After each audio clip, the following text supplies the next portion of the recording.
आप लोगों के लिए मेरा एक सजेशन है कि आप जो एक वॉल स्ट्रीट जर्नल पेपर है आप उसको सब्सक्राइब कीजिए और उसको कवर टू कवर पढ़ने लगिए। तो दूसरा लाइफ चेंजिंग इवेंट था कि मुझे तभी ओमाहा जाके वॉरेन बफेट से भी फिजिकली फेस टू फेस मिलने का मौका मिला। This is a time to actually invest in equities to make good returns over the next 2-3 years. And already आपने 15-18 महीने का टाइम करेक्शन, प्राइस करेक्शन दोनों देखिए एग्जैक्टली। तो कोई ऐसा अभी भी सेक्टर्स या कोई मार्केट कैप आपको लगता है कि जहाँ पे अभी भी वैल्यूएशन स्रोत है और उनको अवॉइड किया जा सकता है? मतलब इस कॉन्फ्लिक्ट के पहले भी अगर हम देखें तो कुछ सेक्टर्स थे जहाँ पे काफी फ्रॉड हो गया था, जैसे इंडस्ट्रियल्स एंड कैप गुड्स था, रियल एस्टेट था, पीएसयू कंपनीज थी इन डिफरेंट सेक्टर्स, राइट। तो पिछले 1 साल से हम ऑलरेडी वो कॉल दे रहे थे कि यहाँ पे बहुत फ्रॉड हो गया, तो वहाँ पे प्रॉफिट बुकिंग करना चाहिए। माय नेम इज अनूप भैया, I am the founder of money Honey financial services private limited. आज हमारे साथ में मेहमान है विनोद भट्ट जी, फंड मैनेजर है आदित्य बिरला सन लाइफ म्यूचुअल फंड से। आज हम उनके साथ में बातचीत करेंगे मार्केट, उनकी पर्सनल लाइफ और उनका क्या एक्सपीरियंस है, लास्ट में भी 25 इयर्स का जो वर्क एक्सपीरियंस है उसके बारे में हम उनसे बातचीत करेंगे। तो चलते हैं विनोद जी के पास। तो chief, I think we discuss you did your engineering from IIT Bombay, right. and then after that you went to the US to pursue your masters. So can you take us your journey from there? Then probably we'll get into our economy and market. Sure. तो मैंने IIT Bombay में mechanical engineering किया and then I got a scholarship to do my masters in industry engineering in the US. Okay. तो वहाँ जाके फिर masters करके then I worked for 6 years Okay. In a company doing supply chain software and consulting. Okay. और उसके बाद फिर Wharton business school में मैंने एमबीए किया in finance, Okay. Right. And there I then decided to change my career to investment banking. तो तभी US में क्रेडिट स्विस नाम की इन्वेस्टमेंट बैंक है, तो उसमें मैंने काम किया 3 साल। And then at the end of 2010 my wife and I हमने वापस इंडिया आने का डिसीजन लिया, right. So for the past 15 years I am in India. तो इंडिया आने के बाद मैंने आदित्य बिरला ग्रुप ज्वाइन किया। तो अभी आदित्य बिरला ग्रुप में मुझे 15 साल हो गए। तो first 7 years I was part of the corporate strategy business development team. तो वहाँ पे जो हमारे ग्रुप के अलग अलग बिजनेसेस है अक्रॉस सेक्टर्स, उनका जो लॉन्ग टर्म स्ट्रेटजी होता है वहाँ पे हर बिजनेस के मैनेजमेंट टीम के साथ मैंने काम किया टू काइंड ऑफ ले out that strategy. And in 2018 I joined Aditya Birla AMC. So for the past 8 years I am with the AMC. तो वहाँ पे मैं हमारा जो multi asset omni fund of fund है वो मैनेज करता हूँ। एंड ओवरऑल हमारी टीम के लिए जो एक टॉप डाउन व्यू जो बोलते हैं, मतलब ग्लोबल मैक्रो, डोमेस्टिक मैक्रो, कौन से सेक्टर्स को हम कैसे इवेल्युएट करें, वो मैं देखता हूँ। तो जब आपने अपना मे बी प्रोफेशनल एजुकेशन जब शुरू किया था, सो कभी आपने एंटिसिपेट किया था कि आप कभी इस तरीके के रोल में आप आएंगे? क्या आपका वो जर्नी था, विजन था या ड्रीम था? नहीं, बिल्कुल नहीं। एक्चुअली अभी मुझे वही बहुत सरप्राइजिंग लग रहा है कि एक तो हमारे स्कूल में, कॉलेज में कभी फाइनेंस का एक्सपोजर था ही नहीं, मतलब। तो अभी जब मैं सोचता हूँ तो राइट, तो till I started my first job I had no concept about finance. मतलब कैपिटल मार्केट का कोई इस तरीके का इन्फ्लुएंस वगैरह कुछ नहीं था। कैपिटल मार्केट तो दूर की बात है, मतलब इवन सेविंग्स करना चाहिए, इन्वेस्टमेंट करना चाहिए, वो भी मतलब कभी हमारे फैमिली में भी वो कभी था नहीं। और कभी ऐसा डिनर के ऊपर डिस्कशन कुछ भी नहीं था, राइट। फॉर्चुनेटली फॉर मी क्या हुआ कि यूएस में जब मैंने मेरा पहला जॉब स्टार्ट किया तो 1-2 महीने में ही मेरे सीनियर थे वहाँ पे, तो उन्होंने आके मुझे पूछा कि तुम इन्वेस्ट कर रहे हो क्या? तो ये क्यों? क्योंकि यूएस में कल्चर बहुत अलग है। तो यूएस में लोग पहले से ही अपने रिटायरमेंट के लिए सेविंग स्टार्ट कर देते हैं, राइट। तो मैंने पूछा मतलब इन्वेस्ट मतलब क्या करना पड़ता है, राइट। तो तभी उन्होंने बोला कि ऐसे म्यूचुअल फंड होता है, रिटायरमेंट अकाउंट होता है, right, and from your pay check you should kind of invest every month, right. तो that is when I realize कि फिर मतलब स्टॉक मार्केट ऐसे कुछ होता है जहाँ स्टॉक्स में भी लोग इन्वेस्ट करते हैं, म्यूचुअल फंड्स में, ETFs में इन्वेस्ट करते हैं, right. And I was really fortunate कि मुझे वो सीनियर ने थोड़ा बताया, तो मैंने फिर थोड़ा एक्सप्लोर करके that is when I started investing, right. And I remember कि मैंने भी वही गलती की जो काफ़ी सारे लोग करते हैं कि मैंने डायरेक्ट स्टॉक्स में इन्वेस्ट करना चालू किया, जब मुझे कुछ भी पता नहीं था अबाउट इन्वेस्टिंग। जबकि आप पढ़े लिखे थे। हाँ बिल्कुल, एकदम, मतलब मैं इंजीनियर, गुड कॉलेज से है। College, exactly, right. तो भी हमारे स्कूल में, कॉलेजेस में, इवन एट IITs ठीक से पढ़ाया नहीं जाता कुछ, मतलब फाइनेंस का फाउंडेशन कुछ बनता ही नहीं है, राइट। तो इसीलिए जब हम नौकरी चालू करते हैं तो हम बहुत मतलब सही डिसीजंस नहीं ले पाते हैं, राइट। तो जितने भी गलतियां एक आम आदमी मतलब औरत करते हैं वो सब मैंने की है, राइट। और इसीलिए मुझे लग रहा है कि अभी मैं थोड़ा बेहतर इन्वेस्टमेंट कर पा रहा हूँ, क्योंकि मैंने ऑलरेडी वो गलतियाँ की है और अभी मैं मेरे सराउंडिंग में, मेरे फैमिली में, फ्रेंड्स में, रिलेटिव्स में, कलीग्स में कभी कभी वो देखता हूँ वो सेम गलतियाँ लोग करते हैं, राइट। तो टू समराइज, मतलब मुझे कोई कभी फाइनेंस का, कैपिटल मार्केट्स का, इन्वेस्टिंग का कुछ नॉलेज नहीं था। मैंने गलतियाँ की है, उससे मैं सीखा हूँ। फिर क्योंकि मैं स्टॉक मार्केट में मैंने इन्वेस्टमेंट चालू किया तो मेरा उसमें इंटरेस्ट बढ़ने लगा, और इसीलिए मुझे ये ख्याल है कि I want to switch out of engineering domain into finance, और वही मेरा मोटिवेशन था to go to Wharton business school and do my MBA in finance. अच्छा, so because of that only आपने MBA करने का सोचा, क्योंकि आपने मास्टर्स कर लिया था। जी, जी, again you went for MBA। जी, और वही मैंने जब MBA के लिए अप्लाई किया तो मैंने US में सिर्फ जो टॉप 5 बिजनेस स्कूल्स हैं सिर्फ उनको ही अप्लाई किया। तो मेरा वो मानना था कि अगर मैं MBA करूँगा तो टॉप बिजनेस स्कूल से ही करूँगा, और फॉर्चुनेटली मुझे वॉटन बिजनेस स्कूल में एडमिशन मिला, जो फाइनेंस में नंबर 1 रैंक स्कूल है। तो वहाँ के प्रोफेसर्स बहुत ही अच्छे माने जाते हैं फाइनेंस के लिए। तो मैं वहाँ गया तो वहाँ पे 2 इवेंट्स, लाइफ चेंजिंग इवेंट्स हुई। एक तो मतलब हमारे पहले सेमेस्टर में ही एक मैक्रो इकोनॉमिक्स का कोर्स था, जो एक वहाँ पे बहुत फेमस प्रोफेसर है जेरेमी सीगल, वो पढ़ाते हैं। तो जब उनका पहला लेक्चर उन्होंने लिया तो वो काफ़ी सारे सवाल, इंटरेक्टिव सेशन रखते, और मुझे कुछ भी नॉलेज नहीं था। तो मैं हैरान हो गया कि मुझे कुछ समझ भी नहीं, मतलब सवाल के जवाब देना तो दूर है, तो मैं तो कुछ समझ ही नहीं पा रहा था। तो मुझे थोड़ा डर लगा कि क्या मैं गलत मैंने डिसीजन लिया है, राइट। तो तभी फिर वो क्लास के एंड में उन्होंने बोला कि काफ़ी सारे लोग हैं जो फाइनेंस के बैकग्राउंड के नहीं हैं, मैं समझता हूँ। तो आप लोगों के लिए मेरा एक सजेशन है कि आप जो एक वॉल स्ट्रीट जर्नल पेपर है, आप उसको सब्सक्राइब कीजिए और उसको कवर टू कवर पढ़ने लगिए, राइट। तो मैंने उनका वो सजेशन मान लिया, मैंने वो न्यूज़पेपर का सब्सक्रिप्शन किया और रोज़ मैं वो न्यूज़पेपर पढ़ता था। और स्लोली फिर वो जो क्लास में पढ़ा रहे थे वो मुझे समझने लगा, मैं थोड़े सवाल के जवाब देने लगा। और सेमेस्टर के एंड में, मतलब वॉटन में 800 लोग होते हैं हर साल MBA करने वाले। ओके। तो उस सेमेस्टर के एंड में मैक्रो इकोनॉमिक कोर्स में 2 लोगों ने टॉप किया, उसमें मैं एक था। तो राइट, तो फिर मुझे बहुत कॉन्फिडेंस आया कि हाँ, ये फील्ड है जो मेरा इंटरेस्ट का भी है और मैं अच्छा भी कर सकता हूँ, राइट। और ये ऐसा फील्ड है जहाँ पे काफ़ी मूवमेंट्स होते रहते हैं, so you need to be always on your toes. Correct. और every time something new happens, आपको कुछ ना कुछ सीखने को मिलता है। बिल्कुल बिल्कुल। तो वो एक अच्छा इंटरेस्टिंग डेवलपमेंट था। दूसरा लाइफ चेंजिंग इवेंट था कि मुझे तभी ओमाहा जाके वॉरेन बफेट से भी फिजिकली फेस टू फेस मिलने का मौका मिला।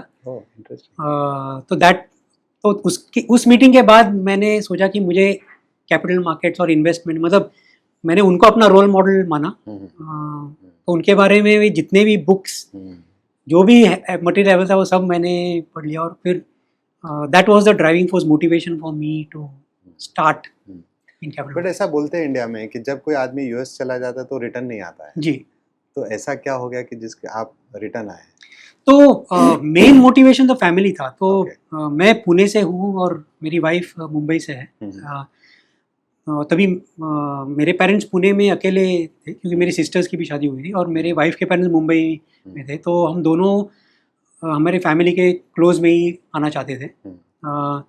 और हमारी एक डॉटर है, तो तभी इन 2010 शी वॉज 5 years old। सो हमें एक डिसीजन लेना था कि क्या वहीं पे सेटल हो जाए या फिर that was the point to Correct, come back correct. So that she could get adjusted here. So that was the driving force to come back. And second, तभी भी मुझे लगा था कि अपॉर्चुनिटी तो इंडिया में भी काफ़ी अभी होगी आगे चल के. तो आई थॉट कि यहाँ पे भी आके अपना करियर मैं बना सकता हूँ. But 2010 is not a good year because उसके पहले 2 साल पहले आपका GFC हो चुका था. जी बिल्कुल. So still you were very confident that कि things will move in of the right course direction. क्योंकि जब आप मतलब ये ऐसा डिसीजन लेते हो तो आप 1-2 साल का व्यू के लिए नहीं लेते हो, राइट. तो एक अपने करियर के हिसाब से अगर आप सोचते हो तो अगले 20-25 साल का व्यू लेके देखते हो, राइट. तो तभी भी मुझे लग रहा था कि यहाँ पे तो अपॉर्चुनिटी होगा और यहाँ पे अच्छा करियर बन सकता है. So that also worked out. Correct. And 2010 के बाद में तो देखना ही नहीं है, rest is history. Exactly yes. हम अभी आते हैं अपने मेन टॉपिक जी पे. जी जी. तो जस्ट अभी अगर आप देखो काफ़ी सारी चीज़ें हो रही है, तो इफ़ यू कैन पहले हम बात करते हैं कि जो जियो पॉलिटिक्स है, if you can just give your thoughts, your perspective कि क्या हो रहा है और इसे कैसे देखना चाहिए. एक नॉर्मल एक अपना आम निवेशक जो है वो अपने किस तरीके से इस इवेंट्स को देखने चाहिए. जी बिल्कुल. तो अभी तो हम मतलब बहुत ही इंटरेस्टिंग टाइम में हैं पिछले 1 साल से, क्योंकि काफ़ी सारे डेवलपमेंट्स हो रहे हैं, राइट. और अगर कोई आम इन्वेस्टर है, मतलब अगर वो न्यूज़पेपर पढ़ते हैं या टीवी देखते हैं या अपने नेबर से बात करते हैं तो मतलब कन्फ्यूजन नहीं होगा, राइट. Yeah. क्योंकि किसी को एक्चुअली पता नहीं है क्या हो रहा है एंड डाइवर्स व्यूज़ मिलते हैं. तो उससे सबसे ज़रूरी क्या है, तो हर इन्वेस्टर को अपना एक थॉट प्रोसेस होना चाहिए, राइट. और उसके लिए एक क्लियर फ्रेमवर्क होना ज़रूरी है, ताकि जितने भी व्यूज़ आपको मिल रहे हैं वो उसमें से आप जो मतलब सही निष्कर्ष क्या है वो कैसे निकाल सकते हो, राइट. तो मैं अपने आप के लिए एक सिंपल फ्रेमवर्क यूज़ करता हूँ जहाँ पे मैं 4 चीज़ें देखता हूँ कि एक मतलब मार्केट सेंटिमेंट कैसा है. दूसरा, जो स्टॉक मार्केट के लिए बहुत ज़रूरी है, मतलब अर्निंग्स ग्रोथ आगे कैसे आ सकती है, मतलब इकोनॉमी की ग्रोथ, अर्निंग्स ग्रोथ कैसे हो सकती है. तीसरा, जो लिक्विडिटी रहता है, मतलब डोमेस्टिक फ्लोज जो बोलते हैं, FIIs का फ्लो और डोमेस्टिक फ्लो कैसे आ रहा है. और चौथा है वैल्यूएशन कैसा है, राइट. तो खुद जब मैं किसी मतलब ये एनालिसिस करता हूँ तो जितने भी ग्लोबल डेवलपमेंट्स है या इंडिया में डेवलपमेंट्स हो रहे हैं वो मैं इन 4 पिलर्स में देखता हूँ कि क्या इम्पैक्ट आ सकता है, राइट. तो अभी जैसे हम ये मिडिल ईस्ट का जो कॉन्फ्लिक्ट है उसके बारे में अगर हम देखते हैं तो काफ़ी सारे कॉन्फ्लिक्टिंग न्यूज़ आ रहे हैं, राइट. लेकिन क्लियरली मतलब सेंटिमेंट इम्पैक्ट हुआ है, स्पेशली ग्लोबल सेंटिमेंट इम्पैक्ट हुआ है, राइट. और वो इसमें दिखता है कि there is a flight to safety of the US dollar strengthen हो रहा है क्योंकि सब लोग US ट्रेजरीज में वापस जा रहे हैं, राइट. और अभी मतलब अनसर्टेनिटी बहुत है कि ये कॉन्फ्लिक्ट कब तक चलेगा, राइट. क्योंकि US और ईरान अपना अपना पॉस्चरिंग कर रहे हैं. So there is no doubt that the global sentiment has been impacted, but India में अभी भी सेंटिमेंट उतना नेगेटिव नहीं है. हालांकि अभी थोड़ा ऑन द ग्राउंड हम देखते हैं कि मतलब थोड़ा गैस का अवेलेबिलिटी का प्रॉब्लम है, राइट. बट ओवरऑल सेंटिमेंट मुझे नहीं लग रहा कि इतना नेगेटिव, क्योंकि अभी तो मतलब सैटरडे से IPL चालू हो रहा है, राइट. लोग उसमें ज़्यादा अटेंशन उसको देने वाले हैं, राइट. तो ओवरऑल सेंटिमेंट मुझे लगा डोमेस्टिक अभी ठीक ठाक ही है. सेकेंड, अगर हम देखते हैं अर्निंग्स ग्रोथ, राइट.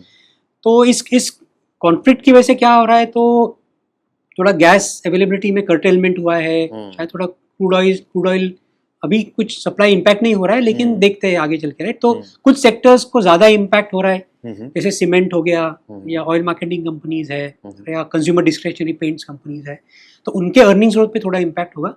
पर दूसरे जो सेक्टर्स है, राइट, जैसे IT है, फार्मा है, बैंकिंग है, उन पे इतना इम्पैक्ट नहीं होना चाहिए, राइट. तो ओवरऑल अगर हम देखेंगे तो थोड़ा अर्निंग्स ग्रोथ हमारा जो एस्टिमेट है, जो पहले ऐसा एक्सपेक्टेड था कि 14-15% निफ्टी का अर्निंग्स ग्रोथ आ सकता है, अभी लग रहा है कि शायद एक 11-12% हो सकता है. थोड़ा अर्निंग्स डाउनग्रेड आ सकता है, लेकिन फिर भी हमारा ऐसा मानना है कि एक डबल डिजिट अर्निंग्स ग्रोथ ही आएगा, around 11-12%. So that is still okay. Third factor अगर हम देखते हैं लिक्विडिटी, तो क्लियरली क्या हो रहा है कि FIIs का तो आउटफ्लो काफ़ी हो रहा है अभी इंडिया से, क्योंकि they are going back to the safety of the dollar. पर डोमेस्टिक फ्लो अभी भी स्ट्रॉन्ग है, राइट. तो SIP फ्लो जैसे आप जानते हैं एवरी मंथ 30,000 करोड़ का ग्रोस इनफ्लो है, बट उसके अलावा डायरेक्ट स्टॉक्स में है इनफ्लो, NPS EPF का फ्लो है, यूलिप्स इंश्योरेंस का फ्लोज है, राइट. तो ओवरऑल डोमेस्टिक फ्लो अभी भी काफ़ी स्ट्रॉन्ग है और उसी की वजह से अपना मार्केट अभी भी थोड़ा एक लेवल पे चल रहा है. तो आगे चल के अगर ये कॉन्फ्लिक्ट रिजॉल्व हो जाता है अगले एक डेढ़ महीने में तो मतलब डोमेस्टिक फ्लोज तो स्ट्रांग होगा, हमें लग रहा है कि फिर एफआईआई फ्लोज भी वापस आ सकता है। Okay. और लास्टली वैल्यूएशन की बात करें तो इस करेक्शन के बाद अभी वैल्यूएशन अट्रैक्टिव हो गया है, मतलब निफ्टी 50 का जो 1 ईयर फॉरवर्ड पी मल्टीपल है it's eight 17.5 times which is lower than the 10-year average of 18.5, right. Small cap mid cap के वैल्यूएशंस भी अभी लॉन्ग टर्म एवरेज के पास या उसके थोड़े नीचे आ गया, right. So valuation has become very attractive and historically जब ऐसा हुआ है तो स्टॉक मार्केट से रिटर्न अच्छा है। So Nifty typically from these levels has given a 15% return, right. और अगर हम अलग अलग सेक्टर्स देखें जैसे बैंकिंग है या आईटी है, so they are also positioned very well from a valuation point of view, right. तो ओवरऑल अगर मैं उस 4 फ्रेमवर्क में बात करूं तो डोमेस्टिक सेंटीमेंट ठीक ठाक ही है, earnings growth we are expecting in low double digits, liquidity अच्छी है, हालांकि एफआई आउटफ्लोज हो रहे हैं, and lastly valuations are very attractive, right. तो इसीलिए हमें लग रहा है कि यहाँ से जो हम बोलते हैं कि this is a time to actually invest in equities to make good returns over the next 2-3 years। And already आपने 15-18 महीने का टाइम करेक्शन, प्राइस करेक्शन दोनों देख देखिए एग्जैक्टली। तो कोई ऐसा अभी भी सेक्टर्स या कोई मार्केट कैप आपको लगता है कि जहाँ पे अभी भी वैल्यूएशन ग्रोथ है और उनको अवॉइड किया जा सकता है? हाँ, तो देखिए अगर मतलब इस कॉन्फ्लिक्ट के पहले भी अगर हम देखें तो कुछ सेक्टर्स थे जहाँ पे काफ़ी फ्रॉथ हो गया था, जैसे इंडस्ट्रियल्स एंड कैप गुड्स था, रियल एस्टेट था, पीएसयू कंपनीज थी इन डिफरेंट सेक्टर्स, राइट। तो पिछले 1 साल से हम ऑलरेडी वो कॉल दे रहे थे कि यहाँ पे बहुत फ्रॉथ हो गया तो वहाँ पे प्रॉफिट बुकिंग करना चाहिए, राइट। और अभी करेक्शन हुआ है इन सेक्टर्स में, लेकिन अभी भी थोड़ा वैल्यूएशन थोड़ा ऊपर ही है उनके कंपैरिजन में। अगर हम देखें कि आईटी सेक्टर फॉर एग्जांपल उसमें इतना करेक्शन हुआ है तो वैल्यूएशन बहुत अट्रैक्टिव है, तो वहाँ पे हमारा एक कॉन्ट्रा कॉल है कि अगले 2-3 साल में आईटी में अच्छा रिटर्न बन सकता है। या अगर हम कंजम्पशन देखें, एफएमसीजी इतना चला नहीं है तो वहाँ पे भी वैल्यूएशन अभी थोड़ा रीजनेबल है, बहुत ज़्यादा नहीं है। और जैसे मैंने बताया बैंकिंग एंड फाइनेंशियल सर्विसेज, वहाँ पे भी वैल्यूएशन काफ़ी अट्रैक्टिव है, वहाँ पे भी हमारा एक पॉजिटिव व्यू है। तो जैसे बैंकिंग एंड फाइनेंशियल जब हम बोलते हैं तो उसमें एक लेंडिंग बिजनेस है, एक नॉन लेंडिंग बिजनेस है, तो उसमें आप कहाँ पर आपकी धारणा है कि आगे आने वाले दिनों में कौन सा सेक्शन अच्छा कर सकता है? तो हम दोनों पे पॉजिटिव है, स्पेशली प्राइवेट बैंक्स और सम लीडिंग एनबीएफसीज, क्योंकि पीएसयू बैंक्स ऑलरेडी चल चुके थे, प्राइवेट बैंक्स इतने चले नहीं है, राइट। तो इसीलिए उनका मतलब वैल्यूएशन अभी पीएसयू बैंक से ज़्यादा अट्रैक्टिव है, तो हमें लग रहा है कि वहाँ पे बेहतर रिटर्न बन सकता है। और जो नॉन लेंडिंग फाइनेंशियल्स है तो इंश्योरेंस कंपनीज है, एएमसीज है, ब्रोकरेजेस है, तो वहाँ पे हमें लग रहा है कि वहाँ पे भी अच्छा रिटर्न आ सकता है, क्योंकि जो एक इन्वेस्टिंग कल्चर अभी इंडिया में बना है, we are confident that that will sustain, right. तो हालांकि अभी जैसे पिछले 1.5 साल में शायद इन्वेस्टर्स ने उतना अच्छा रिटर्न नहीं देखा क्योंकि टाइम करेक्शन हुआ है, लेकिन जैसे मैं आपको बता रहा था अभी जो मार्केट का पोजीशनिंग है, वैल्यूएशन इतने अट्रैक्टिव है, तो यहाँ से अच्छे रिटर्न बनने के एक्सपेक्टेशन है। तो जब जियोपॉलिटिक्स के पहले टैरिफ एक टॉक ऑफ द टाउन हुआ करता था, आपको लगता है कि वो पास्ट स्टोरी हो गया, अभी उसके ऊपर कोई ज़्यादा तवज्जो नहीं देनी चाहिए? हाँ, तो क्योंकि अगर हम इंडिया की बात करें तो इंडिया और यूएस का ऑलरेडी मतलब ट्रेड डील का एक अंडरस्टैंडिंग आ गया था, राइट। लेकिन हम सब जानते हैं कि मतलब ट्रम्प हर दिन उनका कुछ नया ख्याल रहता है, तो उन्होंने वापस कुछ नया कुछ बोला टैरिफ के बारे में कि हम एक नया इन्वेस्टिगेशन चालू करेंगे, कुछ इंटरनेशनल कुछ ऐसा, हाँ, सभी कंट्रीज पे इन्वेस्टिगेशन इंक्लूडिंग इंडिया। तो अभी इंडिया ने भी बोला कि ठीक है, फिर हम थोड़ा वो इन्वेस्टिगेशन के बाद ही हम ट्रेड डील करेंगे, तो वो तो चलता रहेगा। लेकिन मेन चीज़ क्या है कि एक ब्रॉड अंडरस्टैंडिंग हो चुकी है, राइट। तो इसीलिए अभी टैरिफ का उतना अनसर्टेनिटी नहीं है। और एक चीज़ मुझे ऐसा लगता है कि हमें बात करना चाहिए जो है एआई के बारे में। जी, आपकी क्या राय है एआई के बारे में? क्योंकि आई थिंक वो एक ऐसा एलिमेंट है जिसके वजह से हमारा जो आईटी सेक्टर है वहाँ पे जोर से पिटाई हुई है। जी, तो उतना डरने की ज़रूरत है या क्या राय है आपकी? तो देखिए एआई का अगर हम देखें तो अपॉर्चुनिटी भी है और डिसरप्शन भी है, राइट। तो क्लियरली जैसे हम भी अभी हमारे काम में एआई का काफ़ी इस्तेमाल हमने करना चालू किया है, राइट। और हम जितने भी कंपनीज के मैनेजमेंट टीम से मिलते हैं तो वो भी बताते हैं कि सब लोग अभी एआई एक्सप्लोर कर रहे हैं, राइट। तो मतलब काफ़ी सारे कंपनी अभी एक्सप्लोरेशन स्टेज में है कि एआई को यूज़ करके कैसे अपना रेवेन्यू बढ़ा सकते हैं या कैसे कॉस्ट कम कर सकते हैं, right. And there is no doubt कि इसकी वजह से मतलब काफ़ी अपॉर्चुनिटीज़ काफ़ी होंगी across sectors okay to increase revenue and to cut cost, right. At the same time उसकी वजह से काफ़ी डिसरप्शन भी होगा, क्योंकि जैसे हम देख रहे हैं, अगर कंपनीज कॉस्ट कटिंग के लिए एआई का देखेंगे तो फिर काफ़ी सारी चीज़ों पे उसका इम्पैक्ट होगा. जैसे अपने आईटी सर्विसेज कंपनीज है, राइट, उनके लिए रिस्क क्या है कि अगर जो उनका सॉफ्टवेयर डेवलपमेंट, सॉफ्टवेयर कोडिंग का काम होता है जो पहले ह्यूमंस करते थे, राइट, तो अभी उनको इतने लोगों की जरूरत शायद नहीं पड़ेगी क्योंकि एआई वो करेगा, राइट. लेकिन इसका मतलब नहीं है कि उनको काम ही नहीं रहेगा, क्योंकि अगर हम एआई इकोसिस्टम देखते हैं तो उसमें 4 अलग कंपनी टाइप के कंपनीज होते हैं. एक तो है जो मतलब हाइपर स्केलर कंपनी, मतलब माइक्रोसॉफ्ट, गूगल, अमेजॉन, राइट. फिर दूसरे होते हैं जो एआई नेटिव कंपनीज है, मतलब एंथ्रोपिक, ओपन एआई, जो एआई नए सॉल्यूशन दे रहे हैं. तीसरे है SaaS, software as a services companies, और चौथे है हमारे आईटी सर्विसेज कंपनीज. तो अभी भी मतलब जब भी किसी कंपनी को एआई इस्तेमाल करना है, एआई सोल्यूशन डेवलप करना है, इम्प्लीमेंट करना है, तो उनको इन चारों कंपनीज के साथ काम करना पड़ेगा. तो आईटी सर्विसेज कंपनीज की भी उनको ज़रूरत पड़ेगी, क्योंकि एआई सोल्यूशन इम्प्लीमेंट करने के लिए काफ़ी काम पहले करना पड़ता है, राइट. काफ़ी डेटा का काम होता है, इंटीग्रेशन का काम होता है, राइट, जो अपने आईटी सर्विस कंपनी अच्छा करते हैं. तो इसलिए हमें लग रहा है कि AI can be a good opportunity also for IT companies, and at the same time it will be disruptive also. अच्छा, और एक चीज़ अभी बिकॉज ऑफ ये जियोपॉलिटिक्स के वजह से, जैसे आपने टच किया था कि जैसे एलएनजी का डिस्ट्रप्शन हुआ है जी, ये ऑयल का डिस्ट्रप्शन हुआ है, तो इसके वजह से हम एक चीज़ की तरफ देख रहे हैं कि एटलीस्ट पिछले 10-15 दिन में ग्लोबली जो इंटरेस्ट रेट से थोड़े से हार्डन्स हुए हैं, मतलब इंटरेस्ट रेट इंच अप हुए हैं जी. इनफैक्ट इंडिया में तो पिछले एक साल में एटलीस्ट आपका 1.25% का आरबीआई ने आपको इंटरेस्ट रेट कट दिया है जी. बट उसके बावजूद सिस्टम लेवल के ऊपर उसका इम्पैक्ट नहीं है. इनफैक्ट वो यील्ड्स ऊपर गए और अभी और पिछले 15-20 दिन में यील्ड्स ऊपर गए. तो आपकी क्या राय है इंटरेस्ट रेट आउटलुक? आपको लगता है कि इंटरेस्ट रेट यही लेवल पे रहेंगे, यहाँ से कम होंगे या यहाँ से इंच अप होने की और संभावना है? जी, तो देखिए, मतलब ये कॉन्फ्लिक्ट चालू होने के पहले ऐसा व्यू था कि मतलब यूएस में यूएस फेड इंटरेस्ट रेट करने के चांसेस थे, राइट, कम करने के. करेक्ट. और इंडिया में जैसे आपने बताया कि आरबीआई ने ऑलरेडी रेट कट्स किए थे, लेकिन इंडिया में इन्फ्लेशन बहुत कम था, राइट, 2% से भी कम हो गया था. तो ऐसे भी एक व्यू था कि शायद इंडिया में आरबीआई और थोड़ा रेट कट कर सकता है, 1-2 रेट कट कर सकता है, राइट.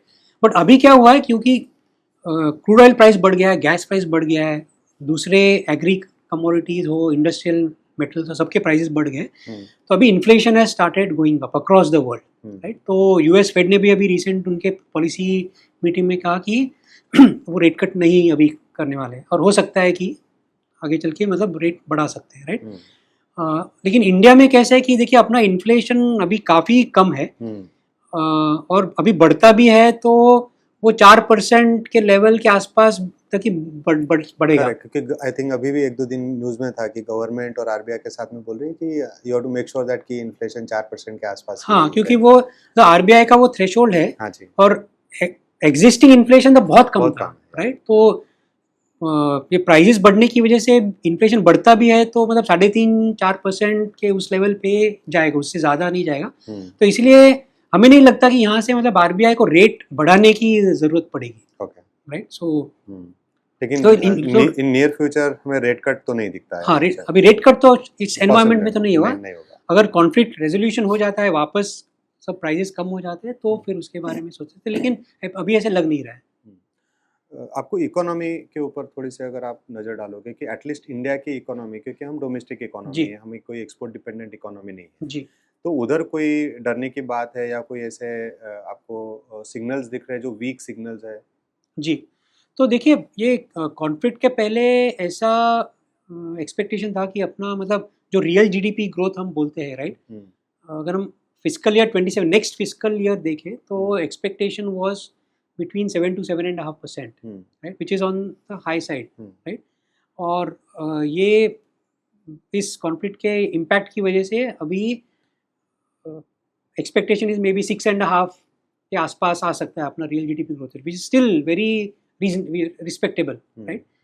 अगर हम सेक्टर लेवल की बात करें तो कुछ सेक्टर्स पे ज़्यादा इम्पैक्ट होगा, राइट? तो जैसे अभी सीमेंट सेक्टर है, राइट, या इंडस्ट्रियल्स और मैन्युफैक्चरिंग है, या ऑयल मार्केटिंग कंपनीज है, right, consumer discretionary paints, auto companies है, उन पे थोड़ा इम्पैक्ट आ सकता है क्योंकि उनका रॉ मटेरियल कॉस्ट बढ़ सकता है, उनको गैस अवेलेबिलिटी कम हो सकती है, तो प्रोडक्शन कर्टेलमेंट शायद करना पड़ सकता है, राइट? तो वो इम्पैक्ट होगा, लेकिन जो दूसरे कुछ सेक्टर्स है उन पे इतना इम्पैक्ट नहीं आएगा, राइट? तो जो सर्विसेज ओरिएंटेड सेक्टर्स है, जैसे आईटी है, उस पर कुछ ज़्यादा इम्पैक्ट नहीं होगा, या फार्मा है, राइट, या बैंकिंग सेक्टर है, तो उस पर ज़्यादा इम्पैक्ट नहीं आना चाहिए, राइट? तो इसलिए मतलब कुछ सेक्टर्स पे थोड़ा इम्पैक्ट ज़्यादा होगा, कुछ पे इतना नहीं होगा। तो इसीलिए मतलब ओवरऑल अगर हम देखें तो from expectation of 7.5% real GDP growth, we will be around, let's say, 6.5%, right, which is still much better than other countries, right? So इसलिए तो और जीडीपी ग्रोथ तो एक ही पैरामीटर है जो हम देखते हैं, उसके अलावा जो दूसरे मैक्रो इकोनॉमिक पैरामीटर्स होते हैं, इन्फ्लेशन की बात तो हमने करी, that is also manageable, right?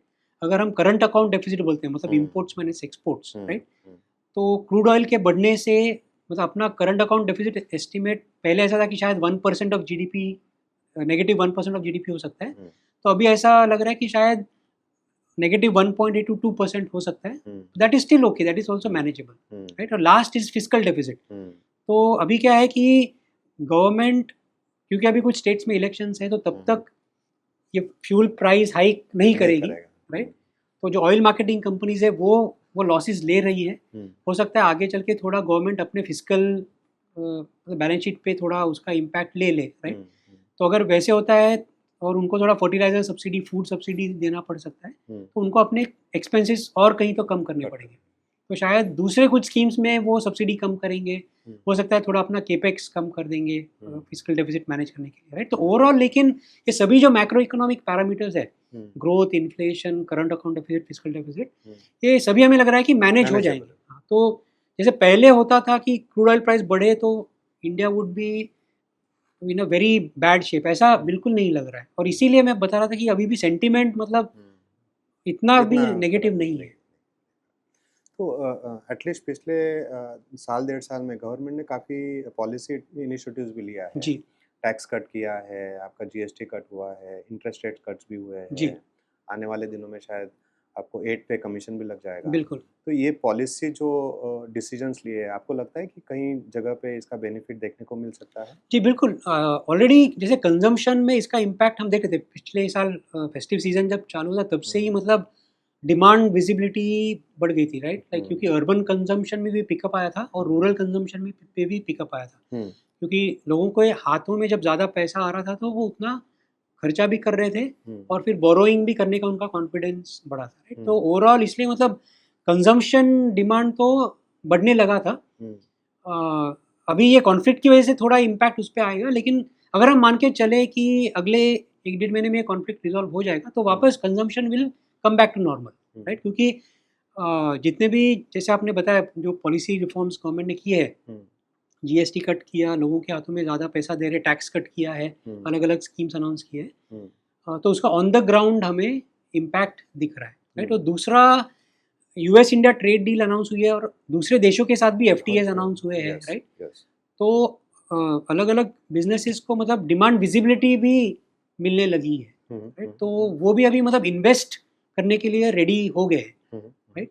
तो उससे भी अपने इकोनॉमी को बूस्ट मिलेगा, मतलब कंजम्पशन डिमांड भी अच्छा रहेगा और इन्वेस्टमेंट भी आना चालू हो जाएगा, प्राइवेट जो इन्वेस्टमेंट जो हम बोलते हैं, राइट? और एक्सपोर्ट्स भी, मतलब सभी अगर ट्रेड डील सब अनाउंस हो गया है तो एक्सपोर्ट भी वापस पहले जितने थे वैसे नहीं। ये परपेचुअल इन नेचर है, ये सिर्फ में भी ये कोई 1 साल का या 2 साल का Exactly, स्टोरी नहीं है। Exactly, right? तो ये जो अभी टेम्पररी डिसरप्शन हुआ है इस कॉन्फ्लिक्ट की वजह से, अगर वो रिजॉल्व हो जाता है तो ओवरऑल जो मैक्रो बैकड्रॉप है इंडिया के लिए काफ़ी अच्छा दिख रहा है।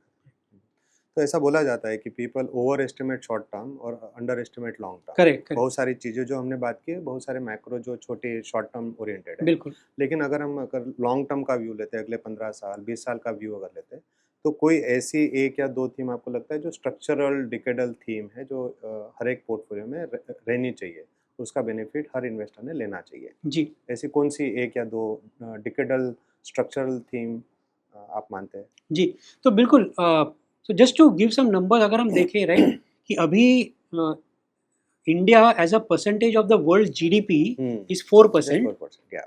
But India as a percent of the world market cap is 3%, right?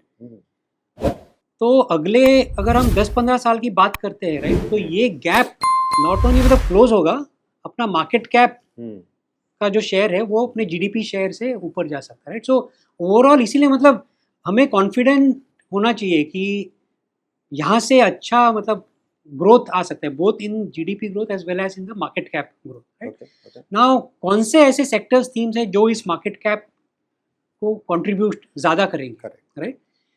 तो सबसे पहला तो जो जो हम बात कर रहे थे कंजम्पशन, राइट, तो उस पर हम सबसे ज़्यादा पॉजिटिव है। तो स्पेशली जो हम बोलते हैं डिस्क्रेशनरी कंजम्पशन, राइट, तो उसमें काफ़ी सारे सेगमेंट्स कवर हो जाते हैं, राइट? तो उसमें कंज्यूमर ड्यूरेबल्स आ गया, ऑटो सेक्टर आ गया, राइट, जितने भी मतलब बिल्डिंग मटेरियल्स, पेंट्स सेक्टर आ गया, travel and tourism, hotels, hospitality, entertainment, right, ये सब सेक्टर्स अगले 10 साल में जो डिस्क्रेशनरी कंजम्पशन ओरिएंटेड थीम है, क्योंकि क्या है कि यहाँ पे लोगों की जैसे इनकम बढ़ रही है वैसे उनके एस्पिरेशंस बढ़ रहे हैं, तो इन सेगमेंट में उनका स्पेंडिंग भी बढ़ रहा है, राइट? तो clearly this is one theme which will contribute to the increase in market cap. दूसरा जो थीम है that is the whole manufacturing and investment theme, right? तो जो मैं आपको बताया था अभी, companies are now looking to invest क्योंकि उनको वो कंजम्पशन डिमांड दिख रहा है, एक्सपोर्ट डिमांड दिख रहा है, राइट? सो और मेक इन इंडिया का भी काफ़ी फोकस है, राइट? और ट्रेड डील के बाद India is in a advantageous position also in a number of sectors, right? तो जो मैन्युफैक्चरिंग थीम है, मतलब इंडस्ट्रियल कैपिटल गुड्स जो बोलते हैं इंक्लूडिंग डिफेंस, तो that is the second theme that will contribute, right? Then third, अगर consumption लोगों को कंज्यूम करना है और बिजनेसेस को इन्वेस्ट करना है तो बोरोइंग तो फिर बढ़ेगी, राइट? तो इसीलिए जो banking and financial services sector है, that is a third big theme that will contribute to the increase in the market cap, right? And then export oriented जो दो थीम है, आईटी और फार्मा, ये दो भी बड़े थीम बन सकते हैं। मतलब देखिए अभी जो अपने सर्विसेज एक्सपोर्ट है, right? So IT export it is already $250 billion per year. अपना जो ऑयल इंपोर्ट होता है that is $210 billion per year. So IT export is already bigger than oil service exports, imports. And in addition अभी ये GCC global capability centres भी आ रहे हैं, already GCC export is $50 billion, right? तो अगले 10-15 साल में ये भी $250-300 billion हो सकता है, right? So that is another theme. And last is pharma health care. तो वहाँ पे इंडिया का एक स्ट्रक्चरल एडवांटेज है क्योंकि हम जितने भी जेनेरिक ड्रग्स होते हैं we manufacture good quality at lower cost, right? तो so these are the 5 themes I think which will contribute to the increase in market cap of India. तो चीफ थोड़ा सा भी इन्वेस्टर साइड में आते हैं कि हम क्या देखने को मिला है पिछले 3-4 साल में, because of the digital platforms coming in, I think लोगों के पास में एक्सेस हो गया है एटलीस्ट कैपिटल मार्केट का, बट उसका एक अनमे भी द सोशल मीडिया पेनिट्रेशन बोलो तो जो एक हमारा जो कंसंट्रेशन है या काफ़ी कम हो चुका है जी। तो इस केस में अभी लोग थोड़े इम्पेशेंट हो गए। मतलब जनरली जो बातचीत होती है वो डे टू डे रिटर्न्स के ऊपर होती है, तो इसके ऊपर आपकी क्या राय है? मतलब क्या क्लाइंट को अवॉइड करना चाहिए इस समय? जी, तो जैसे मैं आपको बता रहा, देखिए मैंने भी काफ़ी गलतियां की है मेरी इन्वेस्टिंग जर्नी में, और मैं अपने क्लोज सर्कल में भी लोगों को गलतियां करते हुए देखता हूँ, राइट? तो इसीलिए मैंने एक इस पे किताब भी लिखी है for the financial independence marathon, right? तो जिसमें मैंने यही बात बताई है इन्वेस्टर्स को कि जब हम इन्वेस्टिंग करते हैं तो हर कोई सोचता है कि ये एक 100 मीटर स्प्रिंट के जैसे, हमें यूसेन बोल्ट के जैसे दौड़ना है और जितने जल्दी हो सके ज़्यादा पैसा कमाना है, राइट? और उसी में गलतियाँ होती हैं। और एक्चुअली क्या है कि investing is like running a marathon, right? तो क्योंकि मैं मैराथन में पार्टिसिपेट करूँ पिछले 10-14-12 साल से, तो उसमें जब आप मैराथन भागते हो तो मैराथन के स्टार्ट लाइन के पहुंचने के पहले आपको काफ़ी प्रिपरेशन करना पड़ता है, राइट? ट्रेनिंग करनी पड़ती है, डाइट न्यूट्रिशन पे ध्यान देना पड़ता है, रेस्ट एंड रिकवरी करनी पड़ती है। और जब आप स्टार्ट लाइन पे आते हो तो आपको एक स्ट्रैटेजी मन में रखनी पड़ती है कि आप स्टार्टिंग लाइन से फास्ट नहीं भागते हो, आप अपने आप को पेस करते हो, वो स्टेमिना मेंटेन करते हो कि आप 42 किलोमीटर का एक मैराथन कंप्लीट कर पाओ, फिनिश लाइन तक पहुंचने आपको, राइट। तो इन्वेस्टिंग भी वैसा ही है, राइट। ये एक 100 मीटर स्प्रिंट नहीं है। तो आपको आपके गोल्स की क्लैरिटी होनी चाहिए, राइट। और typically goals are medium to long term in nature, right.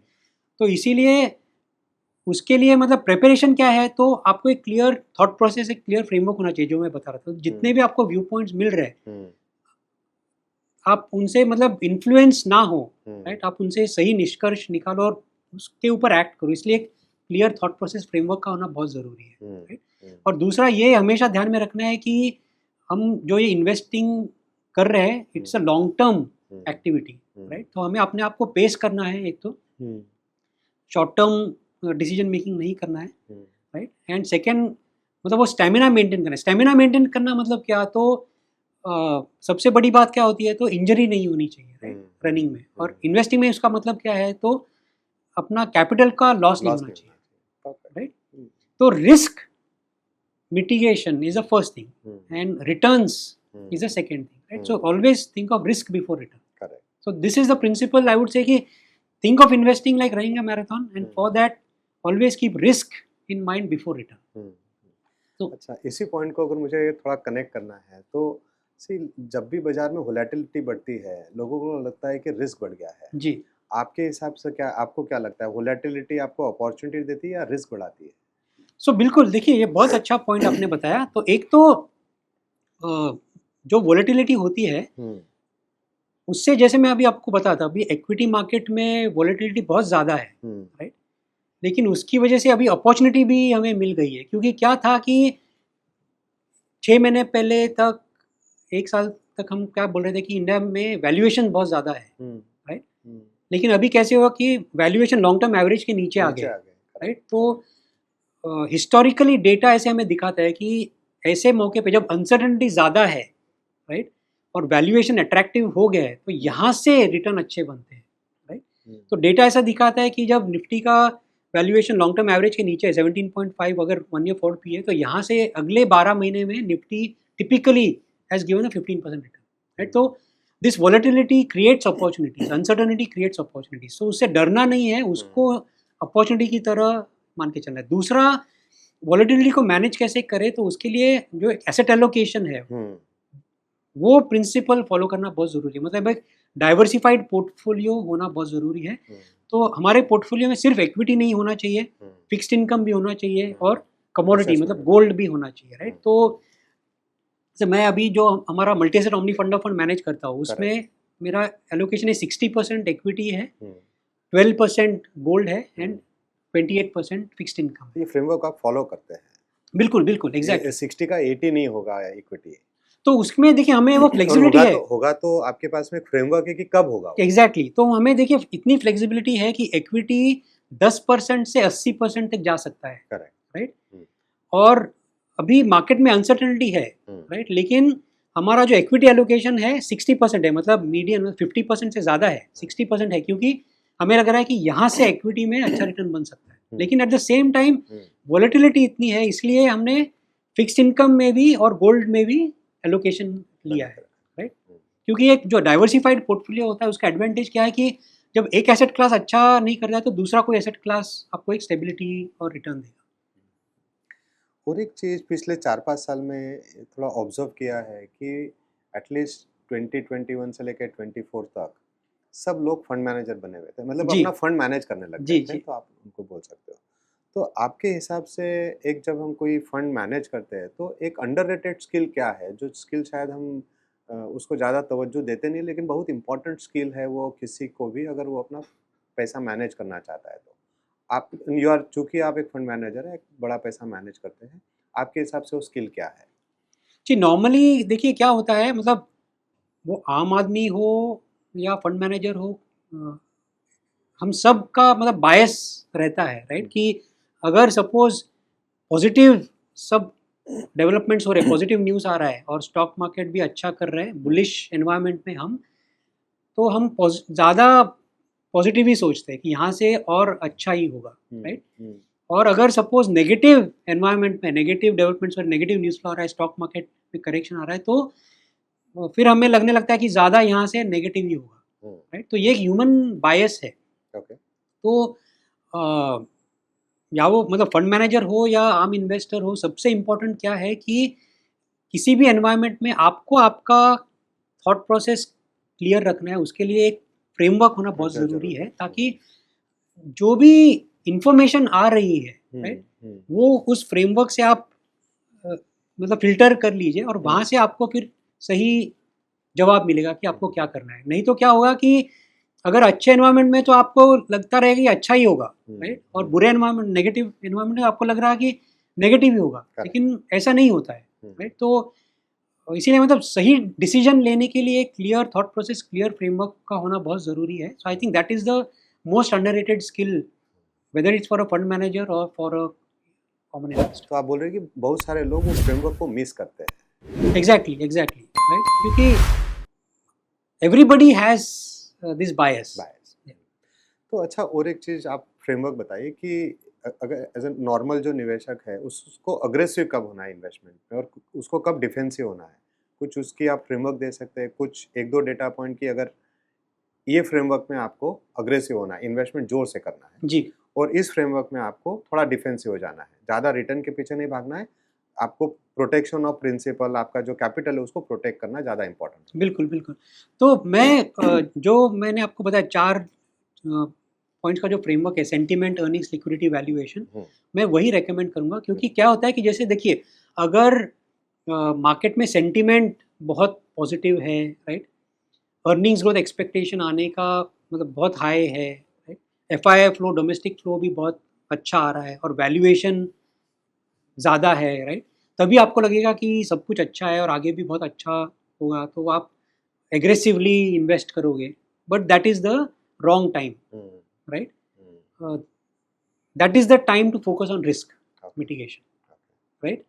जब सब कुछ, जैसे मैं बता रहा, सब कुछ अच्छा लग रहा है इस फ्रेमवर्क में, सेंटीमेंट भी बहुत पॉजिटिव है, अर्निंग्स ग्रोथ एक्सपेक्टेशन भी बहुत हाई है, लिक्विडिटी बहुत अच्छी लग रही है, वैल्यूएशन भी ऊपर है, राइट, तो that is the time to focus on risk mitigation, right.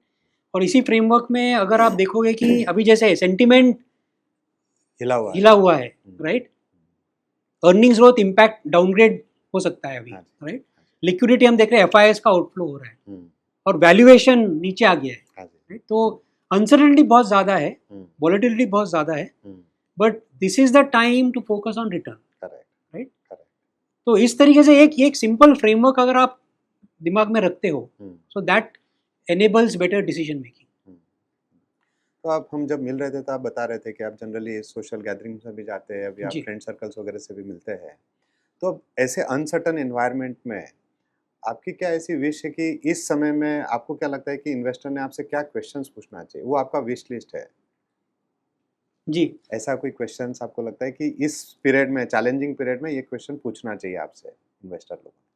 जी, बिल्कुल। जो मैं अभी रिसेंटली, मतलब मैं पुणे से, तो मैं पुणे गया था, राइट, तो मेरे फ्रेंड से मिला, तो मेरे ग्रुप में क्लियरली मैंने देखा कि 2 टाइप के लोग हैं, Okay. राइट। तो एक है जो जैसे पहले 1-1.5 साल पहले वो पूछते थे कि क्या हमें अभी डिफेंस में इन्वेस्ट करना है, करना स्मॉल कैप चाहिए। में इन्वेस्ट करना है, आप बताइए कौन से फंड्स में हम इन्वेस्ट करें, हम्म। राइट। और अभी पूछ रहे थे कि क्या हम इन्वेस्टिंग अभी थोड़ा बंद करें और एफडी में ही पैसा रखें, राइट। तो ये एक टाइप के इन्वेस्टर हैं। और दूसरे हैं जो एक्चुअली अभी पूछ रहे हैं कि दिस इज़ द टाइम। तो मेरा एक दोस्त है जो पुणे के बाहर अपना फार्म हाउस बना रहा है, तो उसके लिए उसने कुछ अमाउंट रखा हुआ है। Okay. बट उसने मुझे पूछा कि क्या मैं वो कंस्ट्रक्शन अभी रोकूं और वो पैसा अभी डालूं क्या मार्केट में, तो मुझे पता कौन से फंड में डालूं, अच्छा। कौन से सेक्टर थीम्स अभी अच्छे लग रहे हैं, राइट। तो आई थॉट कि ये क्लियरली मतलब अपने डेली इंटरेक्शन में ही ना वो दिखता है कि कौन सा सही सवाल है और कौन सा गलत सवाल है, राइट। तो आपके हिसाब से इन चैलेंजिंग टाइम में someone should come and ask you that कि where should I invest? Yes, and जब अच्छा समय चल रहा है तब आई थिंक वो वहाँ पे थोड़ा सा रिस्क की तरफ ध्यान देना चाहिए। बिल्कुल बिल्कुल, एग्जैक्टली। चैलेंजिंग टाइम है जहाँ पे रिटर्न के ऊपर फोकस करना जी जी, तो मुझे वो सवालों से ही पता चलता है कि क्या does this person have a clear thought process and framework or not, hmm, right? तो अगर कोई अभी सपोज आपको आके पूछता है कि मेरा फार्म हाउस का कंस्ट्रक्शन चल रहा है, तो हम्म। उसके लिए मैंने कुछ अमाउंट कॉर्पस रखा है, हम्म, लेकिन मैं वो कंस्ट्रक्शन बंद करके वो कॉर्पस अभी hmm, I want to invest in the market hmm, and maybe as a STP over the next 3 months, hmm, तो आपको पता चल जाएगा कि हाँ Correct. इसका कुछ है, थॉट Correct. प्रोसेस है, correct. कुछ फ्रेमवर्क है जो है ये सही सोच रहा है. तो can you call it as a sound investing? Sound investing की क्या डेफिनेशन हो सकती है? साउंड इन्वेस्टिंग यही जो हम अभी बता रहे थे कि जब अनसर्टनिटी है हम्म, और वैल्यूएशन अच्छे दिख रहे हैं, hmm, right, that is the time to focus on return, hmm, right. और जब सब कुछ अच्छा दिख रहा है, hmm, right, that is the time to focus on risk mitigation. Hmm, So that is essential sound investing. Hmm. कोई ऐसा पर्सनल फाइनेंस हैबिट जो अभी भी आप स्ट्रगल कर रहे हैं पर्सनली?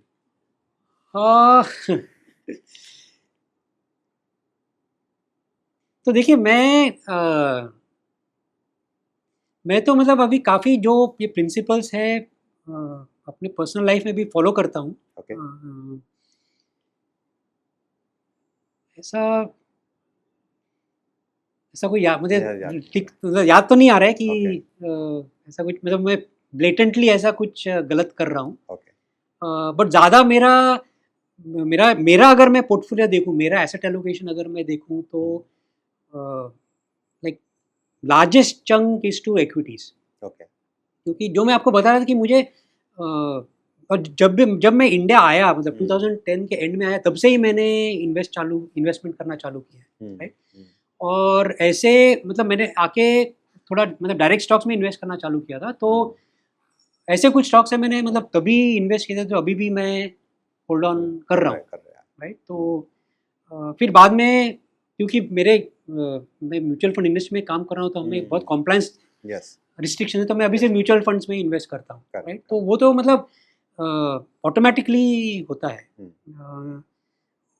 और मैं मतलब ऐसे ज़्यादा रिस्क भी कुछ ऐसे लेता नहीं हूँ, मतलब मैंने कभी बिटकॉइन या क्रिप्टो करेंसी में इन्वेस्ट नहीं किया है, राइट. ओके, रियल इस्टेट में भी मतलब जस्ट ऐसा डाइवर्सिफिकेशन मैंने किया है, थोड़ा गोल्ड में डाइवर्सिफिकेशन पॉइंट ऑफ व्यू से किया है. तो ऐसा मुझे कुछ ऐसे अभी जो पहले मैंने गलतियाँ की है वो मैं अभी दोहरा नहीं रहा हूँ बेसिकली, फॉर्चुनेटली. तो अच्छा, चलो फिर उस गलतियों में कोई आपने ऐसा हार्ड लेसन्स आपने सीखा है कि that is the hardest money lessons for you? जी बिल्कुल. तो मैंने यही गलती की थी कि पहले मैं वैसे सोचता था कि जब अच्छा सब दिख रहा है तो इन्वेस्ट करो पैसा, राइट. और उसमें मैंने भी नुकसान लिया है basically, right. So that was one mistake for which I have learned, right. तो मैं इसीलिए अभी मतलब, और क्या हुआ कि fortunately for me in Aditya Birla AMC मैं पहले से ही ये मल्टी एसेट एलोकेशन देख रहा हूँ, राइट. तो जब मैंने चालू किया था तो मुझे लगता था कि सिर्फ इक्विटी ही है जहाँ पे हमें इन्वेस्ट करना चाहिए. पर जैसे मैंने ये ज़्यादा स्टडी किया एसेट एलोकेशन, डाइवर्सिफिकेशन, तब से मेरा थॉट प्रोसेस भी चेंज हो गया, राइट. तो I look at everything just as an asset class. मतलब मैं इक्विटी को ऐसे कुछ स्पेशल नहीं मानता हूँ, राइट. तो equity is also an asset class, होना चाहिए. हाँ एग्जैक्टली, उसका एक जगह टाइम, है, हाँ उसका एक जगह है. Correct, exactly, right. उसका टाइम आता है, उसका कभी टाइम नहीं आता है. जैसे गोल्ड का टाइम आता है, कभी नहीं आता है. फिक्स इनकम का टाइम आता है, नहीं आता है. रियल इस्टेट का आता है, नहीं आता है, राइट. तो इसीलिए मतलब try to be dispassionate. So that is another thing essentially that you learn over time, कि ऐसा कुछ अपने मतलब इमोशनली अटैच होने की जरूरत नहीं किसी स्टॉक से, किसी एसेट क्लास से, राइट. किसी को प्यार मत करो लेकिन किसी को हेट भी मत करो. एग्जैक्टली, क्योंकि हर चीज़ का वक्त आता है, तो सबको एक्सपोजर रखो. एंड इसे मतलब डाइवर्सिफाइड पोर्टफोलियो रखते हो और कंसिस्टेंटली हम इन्वेस्ट करते हैं, तो हर एसेट क्लास का कभी ना कभी वक्त आता है, तो ओवरऑल पोर्टफोलियो का एक स्टेबल रिटर्न बनता है, रिस्क भी कम हो जाता है. तो जो एक रिस्क एडजस्टेड रिटर्न हम बोलते हैं वो हमें ओवर टाइम अच्छा मिलता है. वो आपको जो आप पोर्टफोलियो खुद मैनेज करते हो, जो आपकी पर्सनालिटी को सूट भी करता है, जो multi asset omni fund of fund है, आई थिंक वहाँ पे सभी चीज़ों का मिश्रण है. एग्जैक्टली, और उसमें कुछ करने की जरूरत नहीं है. बिल्कुल एग्जैक्टली. ठीक है. तो मुझे किसी ने एक अच्छी सलाह दी थी एक्चुअली. उन्होंने कहा था anything in extreme is extremely harmful, yes, everything works well in moderation. Exactly. I think ये जो प्रिंसिपल है ये मुझे लगता है यहाँ पे अच्छे से फिट होता है. बिल्कुल, जो वो मतलब हमारे खाने के जैसे ही है, राइट. तो सपोज अगर आप इक्विटी को ही अच्छा मान के चलो, सिर्फ इक्विटीज में ही इन्वेस्ट करो, मतलब स्टॉक्स में, म्यूचुअल फंड में, ETF में, तो वो मतलब just for example just like eating carbohydrate, तो वो आपके लिए अच्छा नहीं है, राइट? या सपोज आप सोच रहे हो कि रियल इस्टेट ही है, मतलब मेरे सर्कल में है लोग जो ओनली उसी के दीवाने हैं। हाँ, रियल इस्टेट में ही इन्वेस्ट करते हैं, मतलब उनका मुंबई में 2-3 फ्लैट है, पुणे में फ्लैट है, और कई फ्लैट है, राइट? सिर्फ मतलब लैंड है, सिर्फ रियल इस्टेट ही है, right? तो वो जैसे आप सोच रहे हो कि मैं प्रोटीन ही खाऊंगा, तो वो भी अच्छा नहीं है, राइट? तो आपको एक बैलेंस्ड मील खाना है, तो उसके लिए सभी एसेट क्लास का एक्सपोजर। और एक चीज़, मतलब जो 2 ट्रेंड है उसमें से पहला ट्रेंड मैं आपसे डिस्कस करूंगा कि जनरली अभी भी लोग, डिस्पाइट इतना एजुकेशन हो चुका है, इतने सोशल मीडिया प्लेटफॉर्म पे सभी लोग आप जैसे लोग आते हैं, अभी भी लोग ट्रेंड को फॉलो करते हैं। तो अभी लोगों को लगता है कि मेरे पोर्टफोलियो में गोल्ड सिल्वर होना चाहिए, किसी उसके पहले लगता था कि स्मॉल कैप मिड कैप होना चाहिए, उसके पहले लगता कि डिफेंस का थीम होना चाहिए, उसके पहले लगता था कि PSU थीम होना चाहिए। इसके ऊपर आपकी अगर आप कुछ राय देंगे कि trend follow is a good habit, तो क्या टर्म करोगे आप इसको? तो देखिए, काफ़ी लोग ये मतलब ट्रेंड फॉलोइंग करते हैं, लेकिन उसमें क्या होता है कि टाइमिंग का फिर बहुत इंपॉर्टेंस आ जाता है कि कब आप एंटर करते हो, कब आप एग्जिट करते हो, राइट? तो वो स्किल होना बहुत ज़रूरी है, राइट? तो मैं क्या करता हूँ कि अभी जैसे जो multi asset omni fund of fund में मैनेज करता हूँ, तो उसमें भी मुझे ये डिसीजंस लेने पड़ते हैं कि इक्विटी में मैं large cap flexi cap fund में ज़्यादा इन्वेस्ट करूँ कि small cap mid cap fund में करूँ, या सेक्टोरल थीमेटिक साइड में बैंकिंग कंजम्पशन डिजिटल में करूँ, या डिविडेंड यील्ड इंफ्रास्ट्रक्चर PSU में करूँ, राइट? या कमोडिटीज़ में एक्सपोजर लूँ कि नहीं लूँ, कितना लूँ, राइट? तो वहाँ भी मैं ये सिमिलर थॉट प्रोसेस फॉलो करने की कोशिश करता हूँ, राइट? कि जैसे अभी if I give an example, if we go back to September October 2024, small cap peak पे था तभी, राइट? तो तभी ऐसा ही था कि sentiment was extremely bullish about small cap, expectation था कि अर्निंग्स ग्रोथ बहुत अच्छा है, पूरा पैसा मतलब म्यूचुअल फंड्स में सिर्फ स्मॉल कैप फंड में ही पैसा आ रहा था, राइट? और वैल्यूएशन एकदम एक्सट्रीम हुए थे, मतलब 70-75% premium to long term average पे चल रहा था। तो तभी मैंने क्या किया कि सितंबर 2024 में मैंने हमारे स्मॉल कैप फंड्स से एग्जिट किया और हमारे लार्ज कैप और फ्लेक्सी कैप में एलोकेशन बढ़ा दिया, राइट? तो उसके बाद ही वो फिर स्मॉल कैप मिड कैप में बड़ा करेक्शन आया, राइट? तो सेम लॉजिक मैंने जो हमारे वैल्यू ओरिएंटेड फंड्स थे, PSU इक्विटी हो, प्योर वैल्यू हो, डिविडेंड यील्ड हो, वो भी सितंबर अक्टूबर 24 में काफ़ी उनका मतलब जो सेक्टर्स है काफ़ी हाई वैल्यूएशन पे चल रहे थे और सब कुछ अच्छा ही बातें हो रही थी उनके बारे में, राइट? तो तभी मैंने उनको एग्जिट किया और जो हमारे ग्रोथ ओरिएंटेड फंड्स है, banking fund, digital fund, consumption fund, pharma fund, उनमें शिफ्ट कर लिया। तो वो भी अच्छा डिसीजन हो गया, राइट? तो मैं यही दोहराना चाहूँगा कि एक आपको मतलब एक क्लियर थॉट प्रोसेस होना चाहिए कि वो आपको गाइड करे कि मुझे कौन से फंड्स में या कौन से सेक्टर थीम में या कौन से एसेट क्लास में कब एंटर करना चाहिए और कब एग्जिट करना चाहिए। क्योंकि आप सिर्फ अगर ट्रेंड फॉलोइंग करोगे तो जब ट्रेंड पॉजिटिव है तो आपको ऐसे ही लगेगा कि वो पॉजिटिव ही होता रहेगा, राइट? आपको ऐसे कभी लगेगा ही नहीं कि वो वहाँ से करेक्ट कर सकता है। तो अगर आप सही टाइम पे एग्जिट नहीं करते हो तो फिर वो रिटर्न्स कम हो जाता है और रिस्क ज़्यादा बढ़ता है। दूसरा और एक ट्रेंड टिपिकली ये पिछले 3-4 साल में 2021 से 24 के बीच में हुआ था कि बहुत सारे लोग खुद से अपना एक डायरेक्ट स्टॉक का पोर्टफोलियो बनाने लगे। सही क्या है गलत क्या है नहीं समझ में आता, बट चूंकि आप खुद एक फंड मैनेजर है, एक डायरेक्ट स्टॉक का पोर्टफोलियो चलाते हैं, एक आप उस एनवायरनमेंट में रहते हो, तो as an amateur investor versus एक प्रोफेशनल इन्वेस्टर्स, आपको क्या लगता है कि क्या डिसीजन लेना चाहिए? आपका हार्ड अर्न मनी है, do you think over a long period of time investment experience कहाँ अच्छा मिल सकता है और क्यों अच्छा मिलेगा? सो मेरे देखिए पर्सनल एक्सपीरियंस से ये भी मैं बोल सकता हूँ कि जब कोई डायरेक्ट स्टॉक्स में इन्वेस्ट करते हैं लोग without proper knowledge, without proper research, तो रिस्क काफ़ी हाई रहता है। मतलब वो शायद वो समझ नहीं रहे, लेकिन रिस्क बहुत हाई रहता है उसमें, राइट? जो मैंने भी मतलब क्योंकि मैंने वो गलतियाँ की, अभी मुझे पता है कि ये होती है ये गलती, राइट? सो इट्स बेटर, मतलब अगर आप सपोज कोई जॉब कर रहे हो, अगर आप कोई बिजनेस कर रहे हो right. So that is your core competency. वहाँ पे आपको अच्छा करना है, आपकी इनकम बढ़ानी है, और वहाँ से जो सेविंग्स करके आपको यहाँ पे इन्वेस्ट करना है, राइट. और इन्वेस्ट करने का सबसे बेहतर तरीका तो मुझे म्यूचुअल फंड ही लगता है, राइट. कि आपको एक प्रोफेशनल फंड मैनेजर सेटअप है एक पूरा. Exactly, right. और एक रिसर्च टीम है. हाँ जी. जो काफ़ी डिटेल्ड एनालिसिस हम करते हैं. हमारी अगर बात करें तो हमारी रिसर्च टीम में मतलब 15 एनालिस्ट है.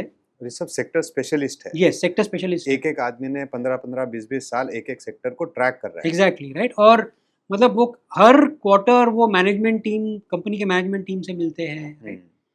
फिर हम सिर्फ उस पर ही डिपेंड नहीं करते, तो हम अपना एनालिसिस खुद भी करते, तो हम उसको क्रॉस वैलिडेट भी करते. तो हम जैसे एक फॉरेंसिक ऑडिट फर्म्स के साथ भी काम करते हैं कि जो मैनेजमेंट टीम हमें बता रहे हैं उसको क्रॉस वैलिडेट करने के लिए हम ऑन द ग्राउंड रिसर्च भी बहुत करते हैं. कि जाके स्टोर विजिट करते हैं, एक्स एम्प्लॉय से बात करते हैं, कस्टमर सर्विस करते हैं, राइट. सेल साइड की रिसर्च रिपोर्ट लेके उधर वैलिडेट भी करते हैं. Exactly, right. हमारा खुद का, हमारे एनालिस्ट फाइनेंशियल मॉडल्स भी बनाते हैं ताकि हम एजम्पशंस को टेस्ट करके सिनेरियोस को टेस्ट करें, राइट.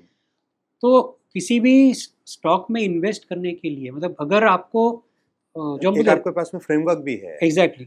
आपको रिपोर्ट भी करना है, इन्वेस्टमेंट कमिट है, तो आप अपने हंच के या अपने मन से कुछ भी ज्यादा नहीं ले सकते. यस, गार्ड रेल्स भी है, राइट. तो एग्जैक्टली, राइट. तो हमारा फोकस सिर्फ रिटर्न पे नहीं रहता है, हमारा फोकस है रिस्क एडजस्टेड रिटर्न, राइट. तो इसीलिए मतलब हमें लगता है कि from a common investors point of view, right, उनका फोकस, उनको क्या सोचना चाहिए कि मेरा कोर कॉम्पिटेंसी क्या है, उस पर मैं फोकस करूं, वहाँ पे मैं अपना इनकम बढ़ाऊं, अपना खर्चा कम करूं, और वो सेविंग्स फिर मैं इन्वेस्ट करूं. और इन्वेस्टमेंट में जो प्रोफेशनल है, जो उस काम में जिनका कोर कॉम्पिटेंसी है, वो मेरे से अच्छा वो काम करेंगे, right. So that is a better decision. Last के 2 क्वेश्चन जी. अभी एआई का वर्ल्ड चल रहा है. Lot of India is the youngest population, मतलब ऑलमोस्ट अगर आप देखते हो तो लेस देन 30 एज के काफ़ी सारे हमारे युवा है. तो ये एआई वर्ल्ड में आपको क्या लगता है कि कौन सा एक स्किल बड़ा इंपॉर्टेंट होने जा रहा है, और सभी युवा जो वर्ग है उसके ऊपर हमें लगता है कि वहाँ पे ध्यान देना चाहिए उस स्किल की तरफ, कंसिडरिंग द एआई वर्ल्ड? जी बिल्कुल. तो डेफिनेटली देखिए, जैसे हम बात कर रहे थे, एआई की वजह से डिसरप्शन भी काफ़ी होगा और उसकी वजह से अपॉर्चुनिटीज़ भी काफ़ी आएंगी, राइट. और स्पेशली जो हम देख रहे हैं कि जो यंग लोग हैं वही ज़्यादा एक्चुअली इनोवेटिव है. वो जो बोलते हैं एआई फर्स्ट उनका थिंकिंग है, राइट. तो हमारी टीम में भी जो अभी रिसेंट कोई जो ग्रेजुएट ज्वाइन हुए हैं, तो जब भी वो कोई काम करते हैं तो पहले वो एआई का टूल ही यूज़ करते हैं. मतलब जैसे हम पहले काम करते थे कि बैठ के रिपोर्ट लिख रहे हैं या फाइनेंशियल मॉडल बना रहे हैं, राइट. उनका थिंकिंग ही अलग है, राइट. तो वो पहले सोचते हैं कि ये काम हम एआई से कैसे करवा लें और हम और कुछ क्या सोचें, राइट. तो ये सबसे बड़ा स्किल मुझे लग रहा है जो यंगर जनरेशन है उनको डेवलप करना पड़ेगा. वो डेफिनेटली मैं देख रहा हूँ जो अभी कॉलेजेस में सब लोग अभी मतलब वैसे ही सोचते हैं कि लेकिन इससे क्या होगा कि मतलब जो एक लेवल है वो बढ़ने वाला है, राइट. कि क्योंकि सबको एआई का एक्सेस है, राइट. तो सबका एक लेवल तक का काम तो एआई कर देगा, राइट. तो उसके ऊपर फिर आप क्या ऐड कर सकते हो, वहाँ पे आपको सोचना है कि मैं अपने आप को कैसे डिफरेंशिएट कर सकता हूँ. क्योंकि अगर सबको चैट जीपीटी का एक्सेस है, सबको क्लाउड का एक्सेस है, तो सबका आउटपुट सेम आएगा, राइट. तो आप अपने आप को कैसे डिफरेंशिएट करोगे, तो ये सबको सोचना पड़ेगा. फॉर्चुनेटली मतलब हमारे लिए वो थोड़ा आसान था, राइट. तो हम अपना दिमाग लगा के डिफरेंशिएट कर सकते थे. लेकिन अभी क्या है कि एआई का better than AI, yes, in terms of thinking. तो यंगर जनरेशन के लिए डेफिनेटली आई थिंक मतलब they should look at AI as a big opportunity and think कि मैं अपने आप को मतलब डिफरेंशिएट कैसे करूँगा या करूँगी. आपका 25 साल का पूरा जर्नी रहा है, एक्सपीरियंस रहा है. I am sure in that journey आपको कुछ अच्छी एडवाइस भी मिली होंगी. एनी 1 or 2 एडवाइस जो आपको लगता है जो स्टूड की है, जो अभी भी आप उसको पकड़े हुए हैं, जो आप लोगों के साथ में साझा करना पसंद करें? तो जो मैं बता रहा था, जो मेरे 2 लाइफ चेंजिंग इवेंट्स हैं, राइट. एक तो जो मुझे मेरे वो प्रोफेसर सीगल ने तभी बताया था कि आप ये एक न्यूज़पेपर लो और उसको रोज़ कवर टू कवर पढ़ो तो ओवर टाइम वो कंपाउंडिंग होता है, तो आप बेहतर बनोगे जो भी आप काम करोगे, राइट। तो वो मैं रोज़ करता हूँ। मतलब मैं सुबह जब ऑफिस पहुँचता हूँ तो सबसे पहले मतलब ऑनलाइन मेरे पास Wall Street Journal, Financial Times और इकोनॉमिस्ट, एक जो इंटरनेशनल न्यूज़पेपर्स मैगजीन्स है उसका एक्सेस है। तो सबसे पहले मैं उनका हेडलाइन स्कैन करता हूँ, जो इंटरेस्टिंग इम्पोर्टेंट डेवलपमेंट्स है वो देख लेता हूँ, राइट। फिर जो थोड़े डोमेस्टिक है न्यूज़पेपर्स मैगजीन वो थोड़ा स्कैन कर लेता हूँ। जितने भी मतलब हमें काफ़ी सारे रिपोर्ट्स आते रहते हैं, तो अभी बहुत ज़्यादा आ रहे हैं, तो उसमें भी हम थोड़ा भी एआई का यूज़ कर रहे हैं कि कैसे हम उसका साइनॉप्सिस कैसे ले पाए, राइट। बट वो भी मैं इनपुट्स काफ़ी रोज़ वो थोड़ा ग्लीन करने की कोशिश करता हूँ। और उसके अलावा भी मतलब एक मेरा रीडिंग काफ़ी होते रहता है, बुक्स और ये सब, खुद मैं राइटिंग भी काफ़ी करता हूँ, राइट। तो ये जो एक एडवाइस जो उन्होंने दिया था, मतलब कि आप रोज़ पढ़ते रहो, कुछ नए सीखते रहो, उससे आपका थॉट प्रोसेस भी इम्प्रूव होगा। वो मैंने लिया और उसको फिर एडिशन भी है कि मैं काफ़ी मतलब अपने आप से लिखता भी मैं काफ़ी हूँ। मतलब सोशल मीडिया पे भी मैं एक्टिव हूँ, और जैसे मैंने बताया मैंने किताब भी लिखी है। तो आई think that is one skill set. अगर आपको अच्छा इन्वेस्टर बनना है या किसी भी एक्टिविटी में इम्प्रूव होना है, तो डेली कंपाउंडिंग जो हम बोलते हैं वो होना बहुत ज़रूरी है, राइट। तो again I feel very fortunate कि वो एडवाइस मुझे तभी मिला था जो मैं इम्प्लीमेंट कर पाया, वो एक था। दूसरा जो है, जब मैं वॉरेन बफेट से मिलने का मुझे मौका मिला फॉर्चुनेटली, तो सबसे इम्पोर्टेंट उनका जो कैरेक्टरिस्टिक मुझे दिखाई दिया वो था ह्यूमिलिटी। मतलब जब मैं उन्हें मिला था, he was a richest person in the world, okay, but उन्होंने हम एक 20 लोग गए थे MBA स्टूडेंट से मिलने, तो उन्होंने हमारे साथ आधा दिन बिताया। ऐसा ऑफिस का टूर करवाया, इंटरेक्टिव ऐसे डिस्कशन किया, फिर लंच के लिए हमें लेके गए। अच्छा, लेकिन कभी भी ऐसे हमें फील ही नहीं हुआ कि मतलब he is the richest richest person या वो वॉरेन बफेट है, ऐसा कुछ नहीं। मतलब और हमारे साथ दिमाग में नहीं था कुछ भी नहीं, और हमारे साथ मतलब गले में एक हाथ डाल के फोटो भी लिया, जो मेरे पास अभी भी है, राइट। तो that was the second thing कि humility is very important, right. आप कोई भी हो, so that is again something which I have tried to inculcate in my life, right. So these and because I got exposure to these two people at a young age, so I feel very fortunate कि मतलब मैं वो सीख पाया और वो implement कर पाया। Thank you Vinod ji. मैं नहीं बोल सकता हूँ कि कैसे आपको थैंक यू बोलूँ, बट हमारा जो मकसद है वो मकसद यही है कि ये जो पॉडकास्ट की जो हमने सीरीज़ चालू की है, वो सीरीज़ का मकसद है कि आपका जो एक्सपीरियंस है, ना कि कैपिटल मार्केट का, ना कि आपकी personal life as a journey, और जो एक्सपीरियंस हम कैसे साझा कर सकते हैं। हमारे कंट्री में यंग पॉपुलेशंस है, बहुत सारे लोग सीखना चाहते हैं इन्वेस्टमेंट के बारे में, और बहुत सारे लोग मिस्टेक्स कर रहे हैं कि कैसे सीखें। हमारा मकसद है कि वही आपका एक्सपीरियंस उन तक लेकर जाए, and I think hopefully they should able to learn from this exercise. Sure. So really appreciate. Thank you for spending time with us. Thanks for having me. Thanks.